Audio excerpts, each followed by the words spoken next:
Leaders from the Palestinian armed group Hamas are expected to hold more talks in Cairo to try and reach a ceasefire in Gaza. Diplomatic efforts are intensifying before the religious holiday of Ramadan, which begins next week.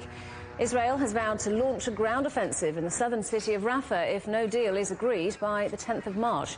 More than 1 million displaced Palestinians are sheltering in the city.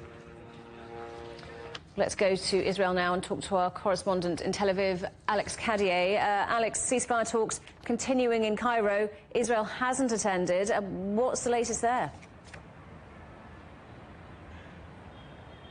Yeah, you're absolutely right. Those ceasefire talks rumbling on, extended for an extra day. We've heard some conflicting messages coming out of the state of those negotiations. We've heard that no breakthrough has taken place or has happened yet. We heard Egyptian media reporting that the talks were facing difficulties, but it's important to say that they're carrying on for another day, which also means that those talks haven't collapsed, and they will continue for at least until the end of today, of Tuesday, and that is the state on the ground. We heard from Bassem Naim, who is a senior Hamas official, saying that Hamas had put its proposal on the table. It had been sent across and that the ball was now in Israel's court. Israeli officials saying, well, actually, they were waiting on a response from Hamas on some of the details. We know Israeli officials are not there in person. They say that's because Hamas has failed to provide a list of those surviving hostages in Gaza. Hamas saying that the Israeli bombing raid makes it impossible for them to take stock of which hostages are still alive. So those talks are ongoing.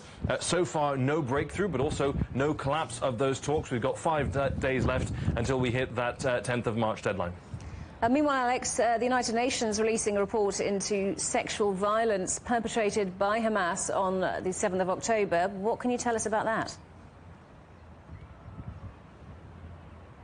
Yeah, some really graphic and disturbing details in that report from the United Nations, details that had been previously widely reported here in Israel. We heard from Pramila Patten, who's the UN Special Representative on Sexual Violence in Conflict, saying that a team of UN experts had spent 17 days here in Israel hearing testimony, seeing more than 5,000 images, over 50 hours of video, and had confirmed that there is clear and convincing evidence of rape and sexualized torture being committed against hostages that were taken on October 7th. Perhaps even more worrying than that already very disturbing revelation is that there is evidence that the cruel, degrading and inhuman treatment is ongoing. That is the latest that we're hearing from the United Nations, highlighting what had been widely reported here in Israel as that use of sexual violence by Hamas and other groups against those hostages still being held in Gaza as we speak. As I said, thousands of images were viewed, hours of video, and also